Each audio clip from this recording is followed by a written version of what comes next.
Trust द्वारा संचालित अस्पताल में हजारों मरीजों का इलाज होता है। इलाज के लिए मुफ्त शिविर लगाए जाते हैं। गौ सेवा के लिए एक आधुनिक गौशाला भी चलाई जाती है। नई पीढ़ी के निर्माण के लिए ट्रस्ट की ओर से कई स्कूल भी चलाए जा रहे हैं। और इतना ही नहीं, आनंदपुर धाम पर्यावरण संरक्षण के जरिए पूरी मानवता की बड़ी सेवा कर रहा है। मुझे बताया गया है, आश्रम के अनुयायियों ने हजारों एकड़ बंजर जमीन को हरा भरा बनाया है। आज इस आश्रम द्वारा लगाए गए हजारों पेड़ परमार्थ के काम आ रहे हैं। भाइयों बहनों, सेवा की यही भावना आज हमारी सरकार के हर प्रयास के केंद्र में है। आज हर जरूरतमंद प्रधानमंत्री गरीब कल्याण अन्न योजना के कारण खाने की चिंता से मुक्त है। आज हर गरीब और बुजुर्ग आयुष्मान योजना के कारण इलाज की चिंता से मुक्त है। आज हर गरीब पीएम आवास योजना के कारण अपने पक्के घर की चिंता से मुक्त हो रहा है। आज जल जीवन मिशन योजना के कारण गांव-गांव में पानी की समस्या का समाधान हो रहा है। देश में रिकॉर्ड संख्या में नए एम्स, आईआईटीज और आईआईएम्स खुल रहे हैं। गरीब से गरीब वर्ग के बच्चों के सपने साकार हो पा रहे हैं। हमारा पर्यावरण स्वच्छ हो, प्रकृति संरक्षित रहे, इसके लिए सरकार ने एक पेड़ मां के नाम अभियान भी शुरू किया है। आज इस अभियान के तहत करोड़ों पेड़ देश में लगाए जा चुके हैं। देश इतने बड़े स्तर पर इतना कुछ कर पा रहा है तो इसके पीछे हमारा सेवा भाव ही है। गरीब और वंचित के उत्थान का संकल्प, सबका साथ सबका विकास का मंत्र, सेवा की ये भावना आज ये सरकार की नीति भी है और निष्ठा भी है। साथियों, जब हम सेवा के संकल्प से जुड़ते हैं तो हम केवल दूसरों का ही भला नहीं कर रहे होते हैं। सेवा की भावना हमारे व्यक्तित्व को भी निखारती है, हमारी सोच को व्यापक बनाती है। सेवा हमें व्यक्तिगत दायरों से निकालकर समाज और राष्ट्र और मानवता के बड़े उद्देश्यों से जोड़ती है। हम सेवा के लिए मिलजुल कर, एकजुट होकर काम करना सीखते हैं। हम जीवन के अलग अलग पहलुओं को समझते हैं। आप सब सेवा कार्यों के लिए समर्पित लोग हैं। आपने अपने जीवन में अनुभव किया होगा, कठिनाइयों से लड़ना और फिर कठिनाइयों से जीतना। सेवा करते करते हम सहज ही ये सब सीख जाते हैं। इसलिए मैं कहता हूं, सेवा एक साधना है, एक ऐसी गंगा है जिसमें प्रत्येक व्यक्ति को जरूर डुबकी लगानी चाहिए। साथियों, अशोकनगर और आनंदपुर धाम जैसे क्षेत्र जिन्होंने देश को इतना कुछ दिया है, इनका विकास भी हमारी जिम्मेदारी है। इस क्षेत्र को कला, संस्कृति और प्राकृतिक सौंदर्य का वरदान प्राप्त है। यहां विकास और विरासत की असीम संभावनाएं हैं। इसलिए हम एमपी और अशोकनगर में विकास को तेज गति से बढ़ा रहे हैं। चंदेरी हैंडलूम को नई ऊंचाई तक ले जाने के लिए चंदेरी साड़ी को जीआई टैग दिया गया है। प्राणपुर में क्राफ्ट हैंडलूम टूरिज्म विलेज शुरू हुआ है। इससे क्षेत्र की अर्थव्यवस्था को भी नई गति मिलेगी। मध्य प्रदेश की सरकार अभी से ही उज्जैन सिंहस्थ की तैयारी में भी जुट गई है। भाइयों बहनों, अभी कुछ ही दिन पहले रामनवमी का महापर्व भी था। हम देश में राम वन गमन पथ का विकास कर रहे हैं। इस राम वन गमन पथ का एक अहम हिस्सा मध्य प्रदेश से होकर गुजरेगा और हमारा एमपी पहले से ही अजब और गजब है। इन कार्यों से उसकी पहचान और मजबूत होगी। साथियों, देश ने 2047 तक विकसित भारत बनने का लक्ष्य तय किया है। हमें पूरा विश्वास है ये लक्ष्य हम जरूर हासिल करेंगे। लेकिन इस यात्रा में हमें कुछ महत्वपूर्ण बातों को हमेशा ध्यान में रखना है। हम देखते हैं दुनिया के कई देश विकास यात्रा में अपनी संस्कृति से कट गए, उन्होंने अपनी परंपराएं भुला दी। भारत में हमें अपनी पुरातन संस्कृति को संरक्षित करके रखना है। हमें ध्यान रखना है, भारत जैसे देश में हमारी संस्कृति केवल हमारी पहचान से ही नहीं जुड़ी है, हमारी संस्कृति ही हमारे सामर्थ्य को मजबूती देती है। मैं मां जागेश्वरी देवी, मां बीजासन, मां जानकी करीला माता धाम को भी प्रणाम करता हूं और आप सभी को बैसाखी और श्री गुरु महाराज जी के अवतरण उत्सव की बधाई देता हूं। साथियों, हमारा भारत ऋषियों, मनीषियों और संतों की धरती है।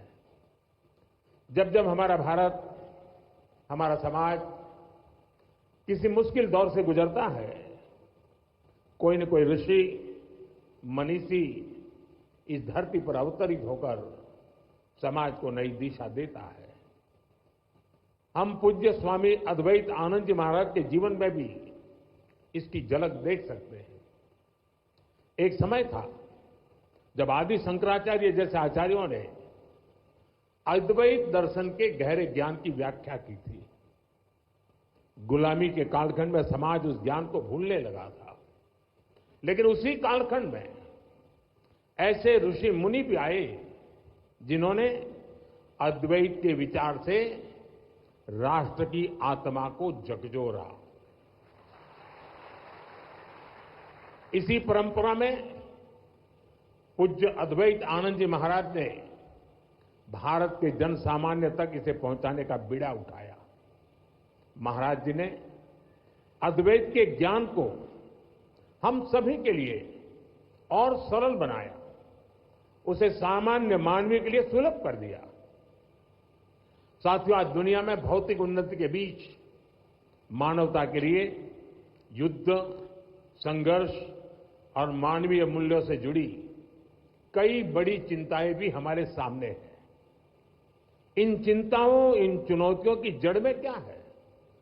इनकी जड़ में है अपने और पराये की मानसिकता।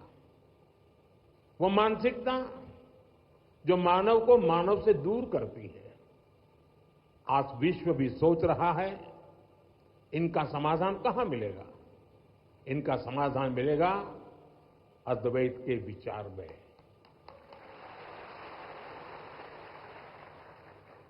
अद्वैत यानी जहां कोई द्वैत नहीं है। अद्वैत यानी जीव मात्र में एक ही ईश्वर को देखने का विचार।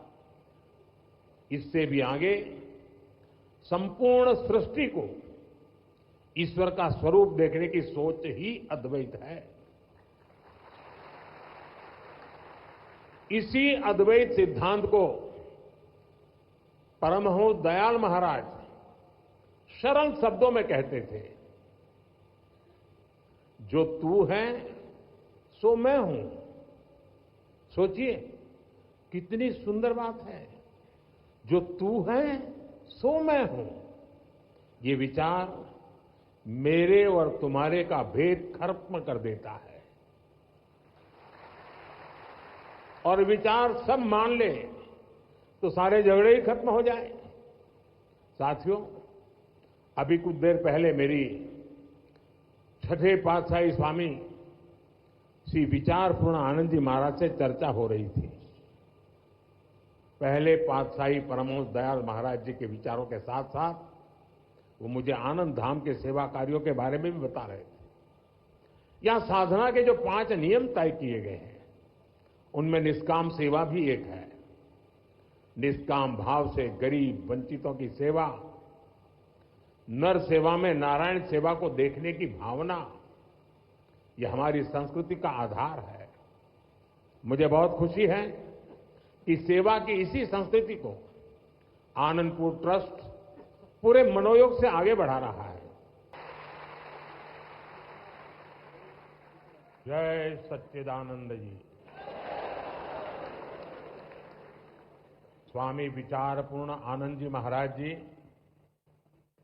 राज्यपाल मंगूभाई पटेल, मुख्यमंत्री मोहन यादव, कैबिनेट में मेरे साथी ज्योतिरादित्य सिंधिया जी, सांसद बीडी शर्मा जी, सांसद जनार्दन सिंह सिग्रीवाल जी, मंच पर उपस्थित अन्य महानुभाव और मेरे प्यारे भाई और बहनों,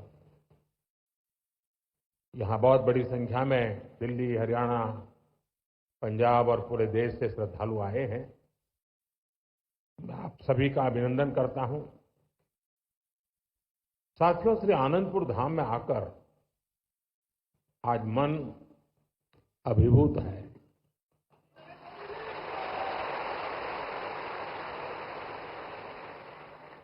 अभी मैंने गुरुजी महाराज के मंदिर में दर्शन किए।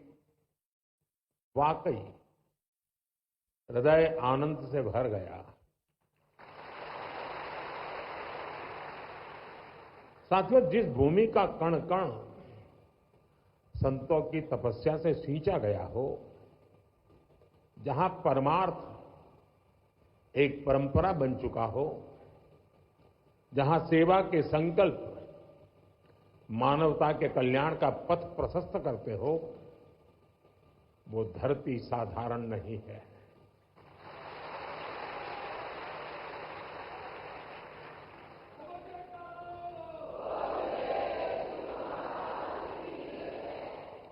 और इसलिए हमारे संतों ने अशोकनगर के बारे में कहा था कि यहां शोक आने से डरता है।